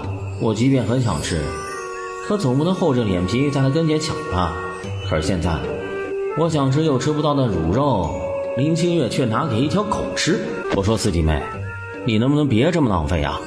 给狗吃鸡蛋羹就不说了，现在竟然给狗吃肉，这10里8乡的，你看过谁家拿肉喂狗的？人家吃不上肉，别说给狗吃了。一个大男人叽叽喳喳的说个不停，跟个长舌妇一样。幸好刘氏和这家伙和离了，要不然这日子哪能过得下去，烦都要被烦死。我爱给我家狗吃什么就吃什么，你管得着吗你？咸吃萝卜淡操心。四弟妹，我这是为你好，你怎么不知好歹呢？居家过日子的哪能够这样？既然你家这么有钱，钱花不完，肉吃不完给狗吃，你就不能可怜你三哥一下，给我也分几块尝尝吗？哼，三哥啊，你要是能来我家当狗，我就给你分几块肉尝尝，怎么样？要不要考虑一下在我家当条狗呢？就知道这个四弟妹不是啥好人，看吧，说话这么难听，我知道就不应该在他跟前提吃肉的事儿，不就是几块肉吗？谁稀罕呢？还想我给你当狗，想得美呢。月儿，这样凉快一些了吗？2块多了。月儿，你好像很怕热。那当然，难道你不怕热？我觉得还好，现在还不是最热的时候，能受得住。唉，这日子也太煎熬了些。古代这条件，就是帝王也享受不了21世纪普通老百姓都能享受到的便利。老天爷怎么能把我送到这种年代来？好歹我前世也是个外科大夫，兢兢业业救死扶伤，怎么说也都是做了一辈子善事的人吧。老天爷怎么这么不长眼，让我穿越过来受苦？不知道的还以为我上辈子造了多大的孽呢。月儿，不怕，我帮你扇扇子。还好老天爷也没有太过分，好歹给我分配了一个长得俊又会体贴人的男人，要不然这日子还真没法过下去。那也不能一直扇，你的手也会酸也会累啊。月儿，我没事的，只要你能睡得舒服一点，就是累死相公，我也是高兴的。我才舍不得你累死呢，把你累死了，我到哪儿再去找一个这么好看的男人？月儿，你明天去镇子上卖卤肉，能不能带着我一起过去啊？我也想出门溜溜。行，没问题，明天带你一起去镇子上逛一逛。好，月儿，谢谢你。谢我？这有啥好谢的？月儿，谢谢你不嫌弃我是拖累。什么拖累不拖累的？你这腿不也快治好了吗？可千万不要再说这种话，不然我会生气的。第二天一早，沈家人有些目瞪口呆地看着沈玉竟然从4房的屋子里走了出来。四弟，你的腿不是瘫了吗？啥时候又能走路了呀？哎呦，我眼睛没花吧？四弟，你能走路了？老四啊，你这腿是怎么回事啊？啥时候好的？明明大夫都说了，你这腿瘫了，以后是不可能站得起来的呀。我这腿确实瘫了，大夫也说没得治了。不过月儿厉害，给我寻到了良药，帮我把腿给治好了，过不了多久就能完全恢复，和正常人一样。怎么了？你们这些当哥哥嫂嫂还有当爹娘的，看到自己的亲兄弟、小叔子、儿子腿好了，便会正常人，难道不高兴？怎么都耷拉着一张脸啊？哎，老四媳妇，你看你这话说的，我们怎么可能不高兴呢？四弟的腿能康复，肯定得高兴，高兴啊！是啊，老四的腿好了，我们高兴还来不及呢。哼，你们高兴就好。沈月，你确定是你爹娘亲生的？哪个当爹娘的不疼爱自己的孩子？像朱大花这样的奇葩，真是第一次见。我也不知道，应该是，但又不太像。哎，别想了，以后就当他们死了就好。你还有我，还有妮妮和石头呢。月儿，我还有你，这就足够了。在我心里，你比任何人都来得重要。小娘子，你这不卖猪血了吗？婶子，现在我不卖猪血了，猪血的方子卖给了福源酒楼。你要是想吃的话，可以去福源酒楼问一问，应该能买到。哎呀，那挺可惜的。这猪血啊，要是留着慢慢卖，每天也能挣不少钱呢。你今天卖的是什么呀？也怪香的呢。哦，婶子，我卖的是卤肉，很好吃的，你要不要尝尝？行，你拿一块给我尝尝看，好吃的话我就买。好吃，确实好吃得很。小娘子啊，这肉多少钱一斤啊？你给我称一斤吧。婶子，28文钱一斤。你如果买的话，看在你是老顾客的面子上，我再给你免费添一个卤蛋。卤肉的价格贵一点是正常的，本来成本就比较高，虽说贵了一点吧，但胜在味道好，而且还送我一个卤蛋。买一斤尝尝，绝对不亏。行，那就来一斤。好嘞。小娘子，在旁边坐着的是你男人呀，以前都没见过呢。是啊，这是我男人，之前他腿受了伤，不方便走动，所以没有来过。现在腿快好了，就跟着我一起来摆摊做生意。小娘子，看你长得不怎么样，没想到你相公这么俊。婶子见过那么多人，还没瞧见过几个比你相公更俊的呢。你这孩子啊，是个有福气的姑娘。我这人直肠子，口无遮拦，你别把我的话放在心上。其实女人长得丑一点啊也没关系，长得好看又不能当饭吃。像小娘子你这样的，一看就是个能干的女人，这么会挣钱，男人啊就喜欢娶你这样的女人回去。你家相公能娶到你这样的，是他的福气呢。婶子，我知道的。嗨，那我先回去了，家里人喜欢吃的话，我以后再过来照顾你生意。行，婶子你慢走啊。好好好。哎，小哥，你这卤肉多少钱一斤啊？28文一斤。我在问这小哥呢，你插什么嘴呀？我又没有问你。我是这摊子的老板，你不问我问别人，好端端的跑过去问我男人，是不是惦记上他了？小媳妇儿，这是因为我吃醋了。小媳妇儿会为了我吃醋，就说明心里是很在乎我的吧？嘿，你这么丑的女人配这么俊的男人，真是太可惜了。也不知道这位小哥啊怎么会瞎眼娶了你这样的女人，一朵鲜花插在一泡牛粪上，真是浪费呀。怎么着？谁让我命好呢？你比我好看，还不是嫁不上这么俊的男人？老天爷也未免太不公平了吧？咋也不给我分配一个这么俊的男人来呀？小哥，这卤肉多少钱一斤啊？问我媳妇儿吧。小哥，你媳妇长得这么丑，哎，你当初怎么就愿意娶了她呢？我觉得我媳妇很好，一点也不丑，她是我见到过最美的女人。小哥，看你长得挺俊的，没想到是个眼瞎的。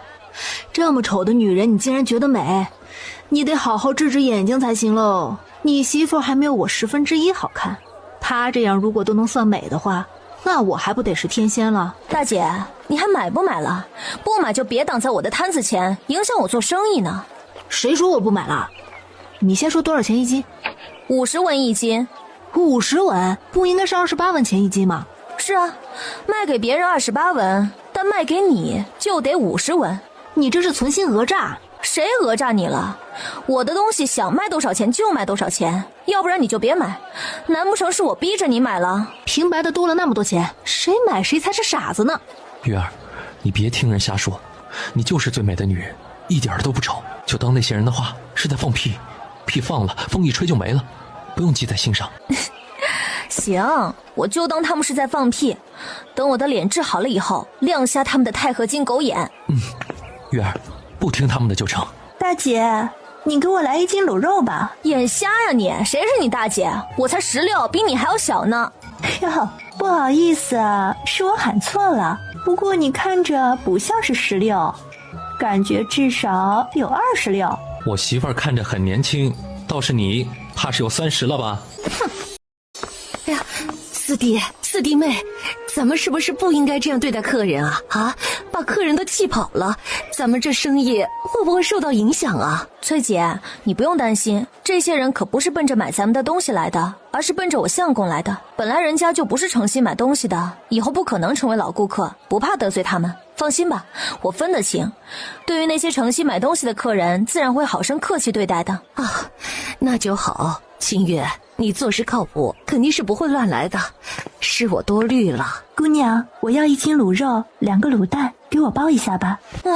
一经打发走了好几个奇葩，也该来个正常人了吧？1斤卤肉28文，1个卤蛋2文钱，你一共给我30文就好，另一个卤蛋当我送给你的。小哥，这是30文钱，你收好了。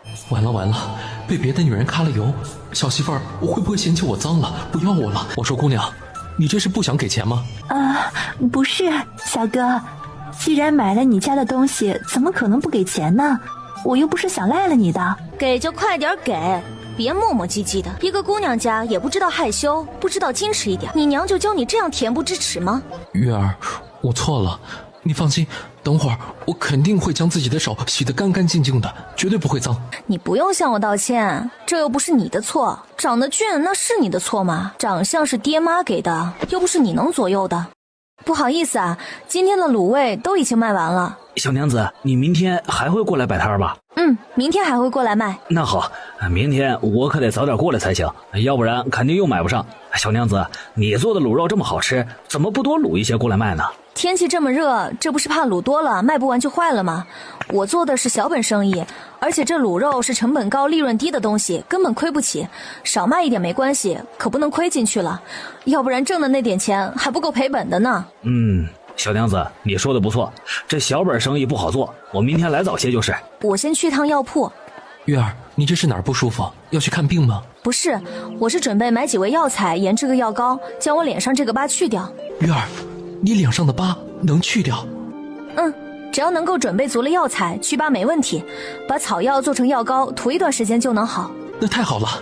林姑娘，你来了呀，这都好长时间没见着你。这段时间实在太忙了，也没机会过来这儿。小二，你去给林姑娘泡杯茶端过来。徐大夫，不用这么客气，我今天过来是来买药材的，买完立刻就走。林姑娘要买什么药材？徐大夫，这些药一共是多少钱啊？我算好了，一共是6两7钱银子。林姑娘不用给钱，这副药你直接拿回去就好。之前我在你这儿讨教到了不少精妙的医术，这副药就算是我对姑娘的报答吧。许大夫，一码归一码，上回你送了我一套银针，已经还了讨教医术的那份情，现在这副药的钱我必须给。林姑娘，不过一副药罢了，你说你这么较真做什么？许大夫，我不是跟你较真儿，这是应当给你的，我哪能一直白占你便宜？我可没那样的厚脸皮做出这种事情来。既然林姑娘都这么说了，你就收着吧。许大夫，我还有别的事儿，就不多逗留了。行，林姑娘慢走，有时间再过来。清月姑娘，你来了，今天要多少斤肉啊？猪蹄儿和猪耳朵我给你弄了不少过来，各有5对儿。行，我都要了。猪肉你再给我称个60斤。今天又加了10斤猪肉。清月姑娘，看来你这生意也不错呀。还不错，不过只是小本买卖，养家糊口还可以，挣不到大钱。哈哈哈，咱们摆摊做生意的不都这样吗？能养家糊口，日子过得差不多就行，平平淡淡也是一种福气。这年头大富大贵的人少之又少，咱们平头小老百姓呢，自然也别奢求太多，知足常乐。你说是不是？清月姑娘，你天天在我这儿买这么多东西，照顾我的生意，我这儿还有2副猪下水，你要不要？要的话，我全部免费送给你。行，那你拿给我吧，我要了。月儿，这猪下水味道这么重，臭烘烘的，要了干嘛？咱家又不是没得吃，为什么要这东西啊？即便是在我们四房日子过得最不好的时候，也没想着买猪下水回来吃啊。臭是臭了点儿，不过洗干净做成卤味的话，味道还是非常不错的。等回去我卤好，你尝了就知道。啊，那就依你的。沈玉，你能不能有点主见？怎么什么都听我的？月儿，以后你当家做主，管着我，当然都听你的。东西都买好啦，咱们回去吧。哎，清月，你去洗别的东西，这猪大肠啊，交给我来洗。翠姐，这咋行？猪大肠这么臭这么脏，我自己不洗，却丢给你洗。清月，不碍事儿的，你呀，别和我客气啊，我和你不一样，啥脏活累活我没干过呀，都已经习惯了。再说了，你这几天给我多加了10文的工钱，我每天呀也没能帮你干多少活，这要是不多干点啊，我心里反而是过意不去的，不好意思多收你那10文的工钱呢。翠姐，那就麻烦你了。清月，你放心吧，交给我啊，我保管洗得干干净净的。我说林清月，你都这么会挣钱了，怎么还这么折腾啊？活都交给别人做不就行了吗？哪用得着自己动手啊？女人呀，还是得多爱惜一下自己。你说你自己都不疼你自己，还指望着男人能疼你吗？没办法，我就是个劳碌命，哪像你这么有福气，前一个男人死了，又能找到另一个男人疼你，帮你干活。我说林清月，你干活就干活吧，怎么还买那些臭烘烘的猪下水回来？都熏死人了，闻着这味儿我都想吐，实在是受不住。我这怀了身孕的，可经不起这样的折腾。你受不住不能回你自己家呀，非要赖在我们沈家干啥？要是没记错的话，你和我三哥可还没办婚事，也算不得我们沈家的人。这又不是你家，你跑过来指手画脚瞎矫情什么？别睡了，赶紧给我起来。燕儿，出了什么事儿了呀？这好好的怎么又不高兴了呢？还不是因为你那个四弟妹，竟然弄了猪下水回来，臭死个人，我都快被熏吐了。明知道我怀了身孕，闻着这味受不了，这不存心让我不好过，不让我肚子里的孩子好过吗？那这个四弟妹确实挺过分的，沈家又不是她一个人的，凭啥凶啊咱们其他几房人？那你倒是去和他说说，理论理论呀。我和你没名没分的，在你们沈家说不上话，你那个四弟妹压根儿就不搭理我。嗨，燕儿，你又不是不知道我四弟妹泼辣的样子，你在她跟前说话不顶用，我去了也是一样，她压根儿就不会听我的。沈浩，那你什么意思？就由着你那个四弟妹这么欺负我吗？你好歹也是个男人，咋就这么怂？连个女人都对付不过，就你这样，我以后跟着你还不得被别人欺负死？燕儿，这事儿怪不了我呀，不是我怂，害怕一个女人，是我那个四弟妹真不好惹。你看看，她在咱们村是不是横着走？谁敢对付她？让我去和她理论，这不是自讨没趣吗？这个林清月就不是啥好人，真是气死人了！